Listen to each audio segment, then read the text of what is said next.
AKM துப்பாக்கி உருவான கதை உங்களுக்கு தெரியுமா? இது AK-47 துப்பாக்கியோட ஒரு அட்வான்ஸ்ட் வெர்ஷன் தான். ரஷ்ய ராணுவ வீரரான மிகேல் கிளாஷ்னிகோவ் 2ஆம் உலகப் போர் டைம்ல ஒரு டேங்க் கமாண்டரா வேலை செய்யறாரு. 1941 நடந்த ஒரு போர்ல காயம் ஏற்படுறதால அவர் ஹாஸ்பிட்டல்ல அட்மிட் செய்யறாங்க.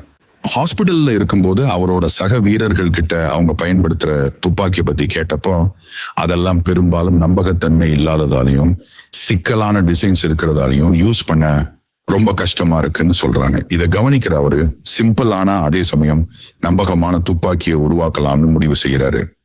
கிட்டத்தட்ட 6 வருஷம் முயற்சி செஞ்சு பழைய துப்பாக்கிகள்ல இருந்த குறைங்க எதுவும் இல்லாம 1947 அவரோட முதல் மாடல் துப்பாக்கியை டிசைன் பண்ணி அதுக்கு ஆட்டோமேட் கலஷ்னிகோவா மாடல் 1947, அதாவது சுருக்கமா AK-47 என்று பேரும் வைக்கிறார். இந்த துப்பாக்கி மழை, புழுதி, குளிர்ன எல்லா சூழ்நிலையிலும் சிறப்பா செயல்பட்டதால சோவியத் ராணுவமும் அவங்களோட வீரர்களுக்கு பயன்படுத்த கொடுக்கறாங்க. என்னதான் AK-47 சூப்பரான கன்னா இருந்தாலும் அதை தயாரிக்க அதிகமான செலவும் நேரமும் ஆச்சு. அதுக்கு காரணம் அதோட பார்ட்ஸ் எல்லாமே ஒரு பெரிய இரும்பு துண்டுல இருந்து செத்துக்கிற மாதிரி இருந்துச்சு. இதனால கன்னோட ப்ரொடக்ஷன் செலவும் எடையும் அதிகமாச்சு. இந்த பிரச்சனையை சரி பண்ண சோவியத் ராணுவம் ஒரு புதிய அட்வான்ஸ் டிசைனை உருவாக்க முடிவு செய்யறாங்க.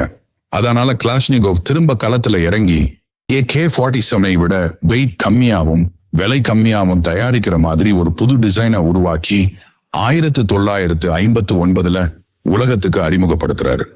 அதோட பேர் தான் ஆட்டோமேட் கலஷ்னிகோவா மாடர்னிஷரோவ்னி.